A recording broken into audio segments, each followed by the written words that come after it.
to Nation Now. I'm Pradeep Nambiar. In this we talk about events, usually events that focus on nation, Maharashtra and Mumbai. But now we are only talking about the BMC elections, Mumbai. And we have with us Nizamuddin Rain Saab from the Indian National Congress, a candidate himself from ward number 137. Nizamuddin Saab, namaskar. Welcome to the show.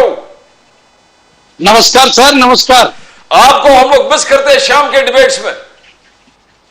Sir अभी party का आदेश है, चुनाव तो लड़ना पड़ेगा। न party का भी आदेश है और हम लोग सब जितने 60 लाख प्लस व्यूअर्स है, हम लोग सब चाहते हैं कि आप वहां पर बीएमसी में जाएं, जीत कर जाए, कांग्रेस के कैंडिडेट बनकर जीत कर जाए और देश के और स्पेशली इस मुंबई के एसेंशियल प्रॉब्लम्स को हाईलाइट करें। निजामुद्दीन साहब प्रॉमिस करते हैं सर, बिल्कुल करेंगे और बहुत अच्छे से मुंबई के लिए जो प्लान है उस पर काम करेंगे। Nizamuddin Rain Saab, you are a candidate from 137 ward, Indian National Congress and candidate हो आप। गोवंडी एक एसेंशियली एरिया है जहां बहुत कुछ करना बाकी है, आपको बहुत काम करना है। वहां पर स्लम्स है, वहां पर पोल्यूशन है, वहां पर गार्बेज डंप थोड़ी दूर में आगे है, वहां पर अलग अलग इश्यूज है, बहुत सारे इश्यूज और मोस्ट अफेक्टेड एरिया है आप जहां से चुनाव लड़ रहे हो। बहुत बड़ा काम है आपके पास निजामुद्दीन साहब। जी, मैंने इसीलिए इस इलाके को चुना है क्योंकि यहाँ एक तो जो एरिया है वो बड़े पैमाने पे स्लम का एरिया है और काफी सालों से यहाँ पर जो है कांग्रेस के नगर सेवक और आमदार नहीं है, लेकिन जिस तरह से इसका डेवलपमेंट होना चाहिए उस तरह से यहाँ डेवलपमेंट नहीं है। मैं पिछले एक हफ्ते से लगातार यहाँ हूँ, मैं यहाँ के लोगों से मिल रहा हूँ, उनकी समस्याएं देख रहा हूँ और मैं समझता हूँ कि ये ऐसी चीजें हैं जिस पे काम किया जा सकता है। खास करके एजुकेशन के लिए बहुत बड़े पैमाने पे यहाँ जरूरत है और दूसरी चीज ये है कि यहाँ महिलाओं की सुरक्षा के लिए कोई अरेंजमेंट नहीं है। जिस तरह से लॉ एंड ऑर्डर यहाँ बिगड़ता है वो देखकर अफसोस होता है।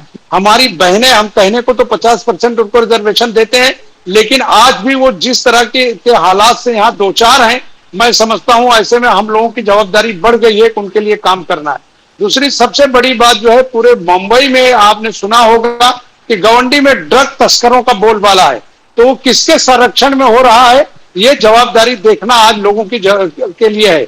मेरी पहली कोशिश होगी कि मैं, हालांकि वो बीएमसी का विषय नहीं है, लेकिन चूंकि मैं राज्य सरकार और पूरे प्रदेश के लिए काम करता हूं तो मैं उस विषय को लेकर राज्य की जो भी सरकार है या जो सरकार आएगी उससे लड़कर इस क्षेत्र के नौजवानों के भविष्य को बचाने का काम हम बहुत ही शानदार तरीके से करेंगे और जो यहाँ का हक है और यहाँ के नौजवानों के लिए शिक्षा और दूसरी चीजें जो लाने का प्लान है वो करके हम इसे ड्रग मुक्त करेंगे।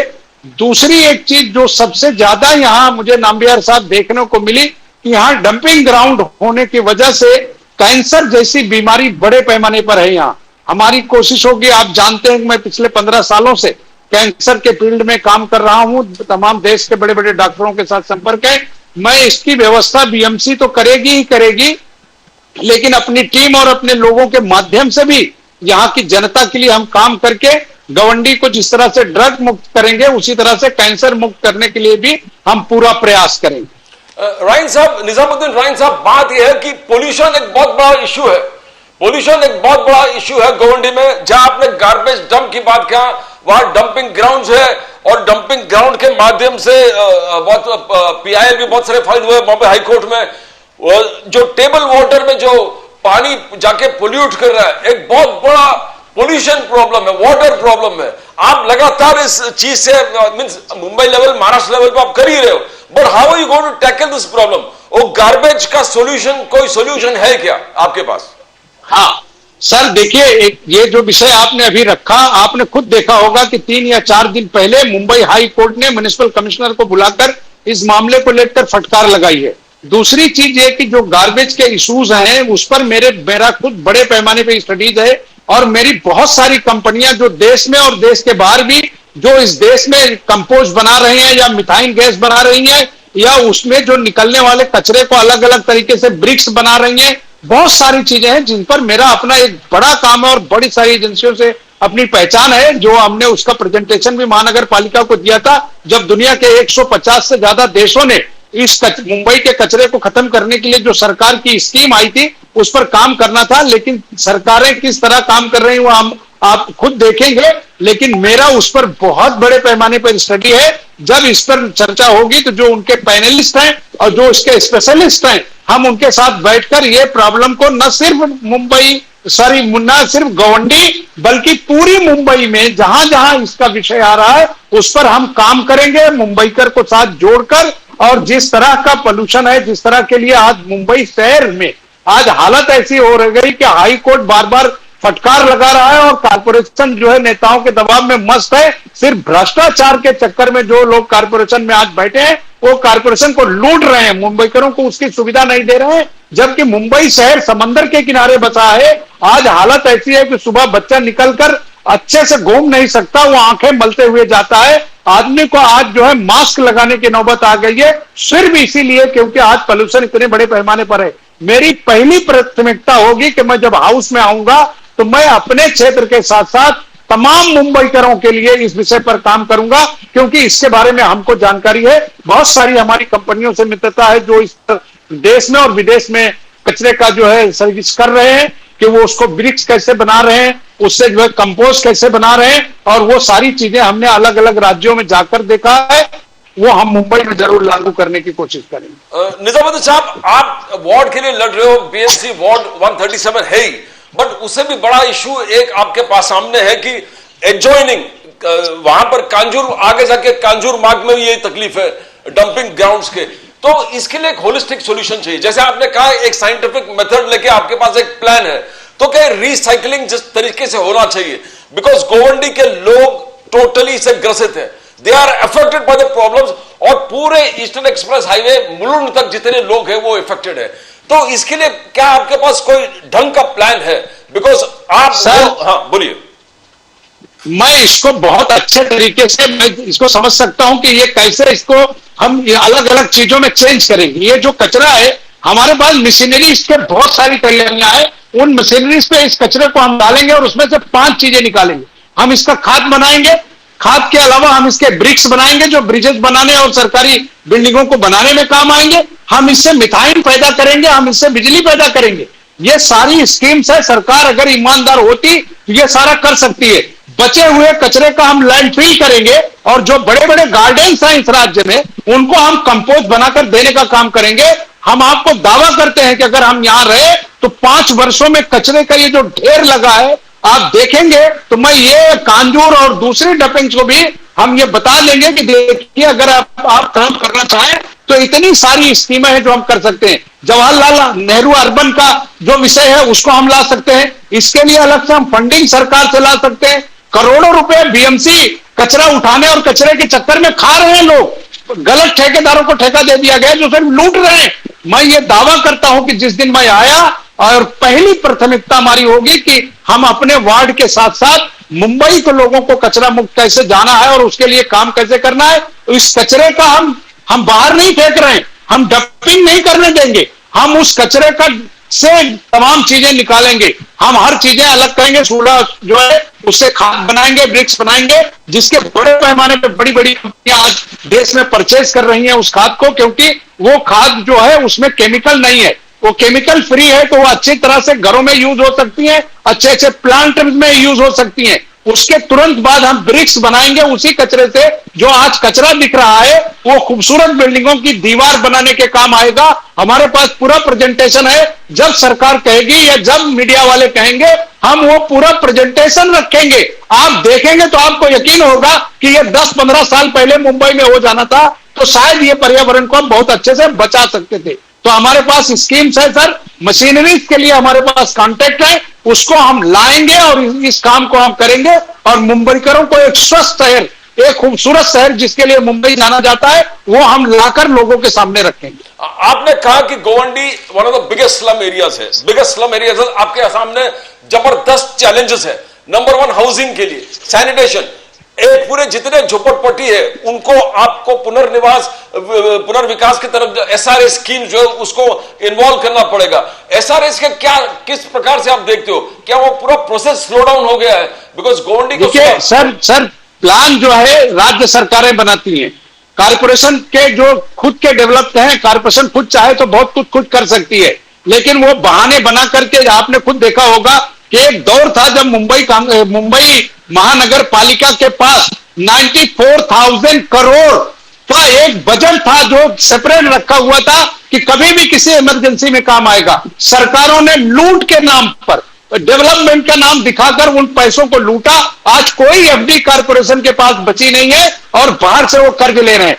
दूसरा मैं आपको बता रहा हूं कि सिर्फ गवर्नमेंट का एक जो इससे भी बड़ी प्रॉब्लम है वो है यहां की ट्रैफिक का। सर मैं चाहता हूं कि ट्रैफिक पर बड़े पैमाने पे काम हो और फॉरेन कंट्रीज में जिस तरह से अपना जो है चलने वाले ट्रैफिक के लिए पार्किंग का सिस्टम है वो लाते हैं, पार्किंग की चीजें वहां लगाते हैं, उस पर गाड़ियां पार्क होती हैं, फिर जब उनकी जरूरत होती है उसको हटाते हैं। तो हम चाहेंगे कि अगर हमारे पास यहां बेपनाह जगह है, अच्छे से अच्छे गार्डन, अच्छे से अच्छे प्ले ग्राउंड आए, लेकिन या तो यहां किसी लीडर का कब्जा है या गुंडों का कब्जा है, उसको हम चाहेंगे कि वो निकले और उस पर हम अच्छे तरीके से काम कर सके और लोगों के सामने एक खूबसूरत गवंडी, एक खूबसूरत मुंबई जो सपना है मुंबईकरों का, हमारे यंगेस्ट बच्चों का है, उसे लाएं और उनको हम बता सकें।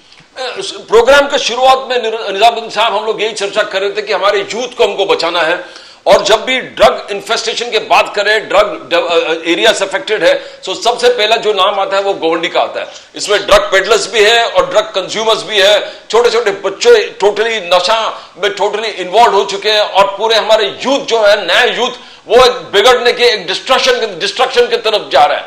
आपका पास क्या प्लान है? भले बीएमसी का आपने कहा, सही कहा कि बीएमसी के दायरे में नहीं आता, but you have been a very fantastic social worker. आपने टोटल रिफॉर्म, सोशल रिफॉर्म्स में बहुत जबरदस्त काम किया पूरे मुंबई महाराष्ट्र में। किस प्रकार से, क्या प्लान है आपको ये गोवंडी को नशा मुक्त करने का? मैं बहुत अच्छे तरीके से इस बात को खत्म करने की कोशिश करूंगा कि एक तो यहां बेरोजगारी बहुत है, नौजवानों के पास बेरोजगारी इतना है कि वो मजबूर होकर फ्रस्ट्रेशन में जाके ड्रग्स पी रहे हैं। दूसरी चीज यह है कि यहां उन्होंने कोई नया बिजनेस नहीं दिया।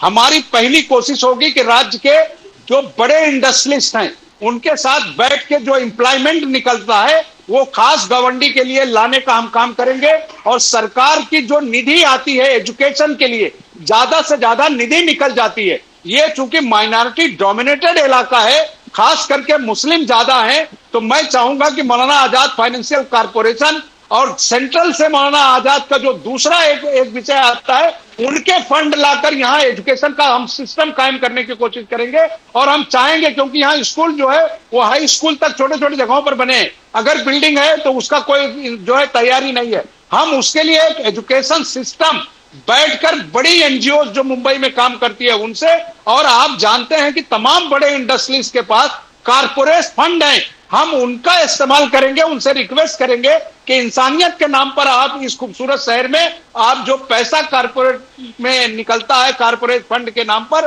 वो दीजिए। उसके पैसे से हम इस इलाके में एजुकेशन की एक नई प्लानिंग लाएंगे जिससे लोग इस तरह की चीजें या उनके बच्चे या वो उसमें जब इन्वॉल्व होंगे तो एक तो ड्रग का कारोबार छोड़ेंगे, नशा छोड़ देंगे, दूसरे ये कि वो एक अच्छे इंसान बनकर काम करेंगे। तो मैं अलग अलग कंपनियों से बात करके लिए उनके लिए यहाँ हम रोजगार मेला लगाएंगे और मेले के माध्यम से हम उनको रोजगार देने, उनको नौकरी देने का काम करेंगे। बहुत गोवंडी में ऐसे बहुत बड़े बड़े कंपनीज है, कंपनीज बड़े बड़े हैं जो पोल्यूशन इस प्रकार से पूरे गोवंडी में फैला रहा है कि वहां ब्रीदिंग का प्रॉब्लम है। जो सीनियर सिटीजन है वो अफेक्टेड है, यूथ अफेक्टेड है, बिकॉज जो कंपनी से जो प्रदूषण निकल रहा है उसमें कोई कंट्रोल नहीं हो पा रहा।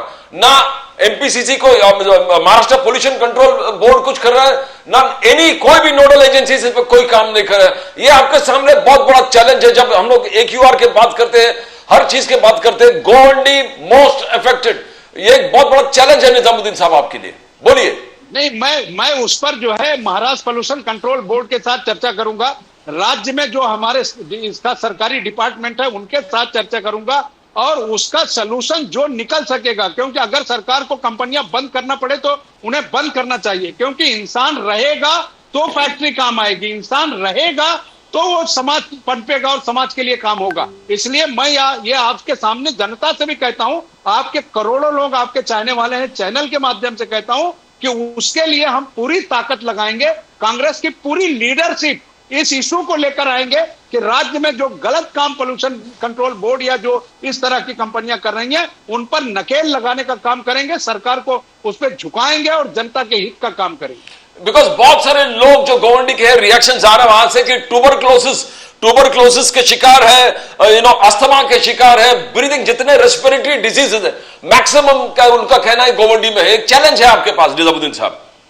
बिल्कुल, मैं उस चैलेंज को एक्सेप्ट करता हूं, इसीलिए मैं अपनी पार्टी की सीनियरिटी छोड़कर कारपोरेशन के चुनाव के लिए आया। मैं चाहता हूं कि मैं उन लोगों के लिए जो मैं 15 सालों से मेडिकल फील्ड में मेरा एक शानदार रिकॉर्ड है सर, मैं वो काम कर रहा हूं और फ्री ऑफ चार्ज करता हूं, तो मैं चाहता हूं कि उस काम को हम यहां करें, हाई फाई लेवल की डिस्पेंसरी यहां कायम करें। हम यहां मेडिकल का एक शानदार अस्पताल है, अस्पताल हमने देखा है, लेकिन वहां डॉक्टर नहीं है, वहां काम करने वाला नहीं है। तो मैं चाहता हूं कि मैं बेहतर तरीके से मेडिकल प्रोफेशन के लोगों के साथ खुद को जोड़कर और जो दूसरे एनजीओ इस राज्य में, इस देश में काम करते हैं, उनसे हम फंडिंग करके इस चीज को हम समाप्त करने की कोशिश करेंगे। बीएमसी जो अवेलेबल हॉस्पिटल है, आपका कहना है जो अवेलेबल हॉस्पिटल है वो भी बहुत कंडीशंस बहुत बेकार है, I mean the conditions are absolutely bad, वहां के लोगों को कहना है। और उसके ऊपर सरकार एक प्राइवेटाइजेशन प्रोग्राम सब जगह इनिशिएट कर रहा है, पीपीपी, पब्लिक पार्टनरशिप के हिसाब से। आपका क्या विचार है, कांग्रेस का क्या विचार है? मैं कभी भी नहीं चाहता कि सरकारी किसी भी संपत्ति को किसी प्राइवेट व्यक्ति के साथ जोड़ा जाए। ये राज्य गरीबों का है, यहाँ गरीब लोग रहते हैं, अगर उनको अस्पतालों में भी इलाज नहीं हम दे सकते तो हमें सरकार चलाने का क्या अधिकार है? हम करोड़ों रुपए टैक्स लेते हैं मुंबई शहर में, देश का 40% टैक्स मुंबई भरती है। अगर टैक्स मुंबई भरती है और लोगों को जो है इलाज के लिए भी पैसा देना है, तो ऐसी सरकार को शर्म करना चाहिए। यह दलालों की सरकार को हम वहां से उखाड़ फेंकेंगे और हम जो है सरकारी फंड से ही, जैसे आज पब्लिक स्कूल सेक्टर्स आ रहे हैं, वैसे फ्री के अस्पताल, फ्री का मेडिसिन लाने का पूरा प्रयास करेंगे। कल मुंबई कांग्रेस ने अपना मैनिफेस्टो जारी किया है, उन्होंने भी ये वादा किया है कि हम पूरे मुंबई में सत्ता में आने के बाद हम जो है मेडिकल फ्री करेंगे, लोगों के लिए दवाइयों का पूरा अरेंजमेंट करेंगे और जो बेहतर से बेहतर चीज होगा वो हम जरूर करेंगे। Poor insufficient burial space, insufficient burial space, लोगों को मरने के बाद जो सुविधा मिलना चाहिए बरियल स्पेस का, सिमेट्रीज हो, स्पेशली मुस्लिम कम्युनिटी के लिए बरियल स्पेस, तो वहां जो कमेंट्स आ रहा है कि गोवंडी में बहुत कम ऐसे स्पेसेस है और पॉपुलेशन बढ़ गया है, तो स्पेसेस नहीं है, बरियल ग्राउंड्स नहीं है। निजामुद्दीन साहब, इसके लिए क्या करेंगे आप? देखिए, हम कोशिश करेंगे कि हमें उसके बारे में अच्छी जानकारी है, क्योंकि हम सामाजिक संस्थाओं से जुड़े हैं। हम मुंबई में जो ट्रस्ट चलाने वाले लोग हैं, इस तरह के कब्रिस्तान चला रहे हैं, उनका हमें उस चीजों का एक्सपीरियंस है। हम कोशिश करेंगे कि राज्य सरकार के साथ चर्चा करके वो जमीनें जो इसमें इस्तेमाल हो सकती हैं, उसके लिए हम प्रयास करेंगे और सभी धर्मों के लिए करेंगे, सिर्फ मुसलमानों के लिए अकेले नहीं। हमारे जिन भाइयों को इस चीजों की जरूरत है, उसमें क्या आधुनिकता हम ला सकते हैं, क्या कर सकते हैं, वो राज्य सरकार और कारपोरेशन के माध्यम से उसको हम लाने का प्रयास करेंगे। बहुत बड़ा चैलेंज है, जैसे हम लोग कहते हैं कि एजुकेशन सबसे इंपॉर्टेंट है, पब्लिक हेल्थ जो आप कर रहे हैं कि आपका जिंदगी इसमें आपने गुजारा है कि लोगों को सेवा, पब्लिक हेल्थ और किस प्रकार से मेडिकली फिट करें। बट दूसरा एक इंपॉर्टेंट इश्यू जो हम लोग कह रहे हैं कि स्कूल्स का, गोवंडी में जरूरी है कि बच्चों को दिशा दे, बच्चों को सही मार्ग दिखाए। हेल्थ केयर फैसिलिटीज का आपने बता दिया, एजुकेशन का क्या स्थिति है वहां पर? आप किस प्रकार से सिस्टम को अपग्रेड करने वाले हो? देखिए, मैंने जो यहां आकर देखा, एजुकेशन का बुरा हाल है। बिल्डिंगें हैं, अच्छे टीचर्स की व्यवस्था नहीं है, सरकार भाग रही है, सैलरीज देना नहीं चाहती, या हो सकता है सरकार चाहती है कि उन्हें हम बेचें या बेचकर उसका पैसा खा जाए, लेकिन हम ये होने नहीं देंगे। शिक्षा के लिए जो नई क्रांति आ रही है उसमें हम लोगों को जोड़ेंगे और हमारे पास उसके लिए भी स्कीम्स हैं। जो लोग अच्छा स्कूल कॉलेज चला सकते हैं, जो फ्री सेवा दे सकते हैं, उन्हें हमें अप्रोच करना चाहिए और लाना चाहिए। इसी राज्य में कई ऐसे बड़े स्कूल्स हैं जो सरकार की बगैर मदद के चलते हैं और क्षेत्र में उसका एक शानदार रिजल्ट है। वो चीजें हमें उस पर कार्रवाई करनी चाहिए, देखना चाहिए। हमें राज्य सरकार के साथ और केंद्र सरकार की बहुत सारी स्कीमें हैं, जो पैसे लेब्स होते हैं, वो पैसे को हम लाकर जनता के, क्योंकि ये सारा पैसा देश के टैक्सेस का है, अगर नेता अपने घरों में उसको लेकर बैठेंगे तो जनता के लिए क्या होगा? क्योंकि यहाँ के लीडर्स आवाज नहीं उठाते, अपने अपने मुद्दों में लगे हैं, इसलिए इस तरह के मुद्दों को हम बड़े पैमाने पे करने वाले हैं। और एजुकेशन को हम इसलिए भी लाएंगे कि अगर एक बार हम एजुकेशन में आ गए तो ये तय है कि हम इस इलाके को बदलेंगे। और हमारे जितने साथी यहाँ आए हैं वो सब अपना कमर कस के आए हैं और वो चाहते हैं कि हम बड़े पैमाने पर लोगों के लिए काम करें। गोवंडी एक्चुअली आप ढंग से काम करें, एक हब बनता है, एक हब बनता है, वाशी कनेक्ट है, इस तरफ घाटकोपर है, इस तरफ बीकेसी है, सबके मध्य में गोवंडी बैठता है। तो ये चैलेंज आपके ऊपर और ज्यादा है। आप इस चैलेंज को कैसे स्वीकारते हो? एक तो ट्रैफिक मैनेजमेंट की बात किया कि ट्रैफिक को हम किस प्रकार से सुधारेंगे, मगर ये हब बनने के लिए और भी सारे, जैसे बीकेसी एक हब बन गया, क्या ऐसा कोई प्लान है गोवंडी के लिए? बिकॉज गोवंडी एक्चुअल में एक हब है। बिल्कुल प्लान है और बेहतर प्लान है। देखिए स्कीम्स जो है, क्योंकि आज मुंबई के पास जगह नहीं है। आप देखिए कि जब आप घाटकोपर से निकलेंगे और वासी तक जाएंगे या आप चेंबूर की तरफ मुड़ेंगे या दूसरी तरफ मुड़ेंगे, यहाँ सारे स्कोप हैं, यहाँ सारे स्कोप हैं, उसका इस्तेमाल किया जाएगा। और इसको जो है एक शानदार इंडस्ट्रियलिस्ट कि कैसे उसको डेवलप करता है, उसके प्लान्स यहाँ लाके यहाँ इंडस्ट्री लाने का पूरा प्रयास होगा। सरकारी निगम जितने आ सकते हैं जिनसे बहुत कुछ चीजें हो सकती हैं, वो राज्य सरकारों के साथ चर्चा करके, म्युनिसिपल कॉर्पोरेशन की जो बॉडीज है उनके साथ चर्चा करके इनको लाने का हम प्रयास करेंगे। कतलखाना एक बहुत बड़ा चैलेंज है निजामुद्दीन साहब। कतलखाना, आप वही क्षेत्र से आते हो, तो इसको किस प्रकार से आप मॉडर्नाइज या रिफॉर्म करोगे? मॉडर्नाइजेशन की जरूरत है, लोग तैयार है मगर प्लान। बोलिए। जब सरकारें थी और आज भी मैं ये समझता हूं कि आप किसी को किसी चीज से परहेज नहीं है। राज्य की सरकारें जिन चीजों के लाइसेंस इशू करती है, जो चीजें परमिट करती है, उनको रखना और उनके लिए व्यवस्था करना सरकारों का काम है। कारपोरेशन की जवाबदारी है उन चीजों को हेल्थ वाइज चेक करके लोगों को परमिट करे। मैं समझता हूं कि उसको जितना बेहतर तरीके से वो कर सकेंगे उसको करना चाहिए। और राज्य सरकार ही नहीं बल्कि देश की केंद्रीय सरकार भी इस विषय पर चौकन्ना है, क्योंकि बड़े पैमाने पर जो है ये मटन वगैरह का एक्सपोर्ट होता है फॉरेन में, तो जो चीजें जा रही हैं या आ रही हैं उस पर अच्छा काम हो और समाज के किसी भी वर्ग को उसका ठेस नहीं पहुंचे, उसका भी हमें प्रयास करना होगा। कांग्रेस के मैनिफेस्टो इज एब्सोल्युटली क्लियर।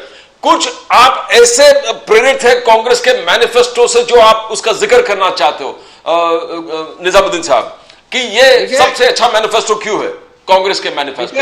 हम आपको एक चीज बताना चाहते हैं नामबियार साहब। हाँ। जब कांग्रेस सत्ता में थी और प्रोफेसर जावेद खान साहब यहाँ से आमदार थे और राज्य में मंत्री भी थे, बिल्कुल वही आदमी था जिसने गरीबों के बारे में सोचा। आज ये झोपड़े आप देखिए, पहले लोग हैरान करते थे, एक झोपड़ा बना लिया, उसके ऊपर अगर उसने दूसरा बनाया तो फौरन पुलिस पकड़ रही है, कारपोरेशन के लोग पैसे उछलते थे।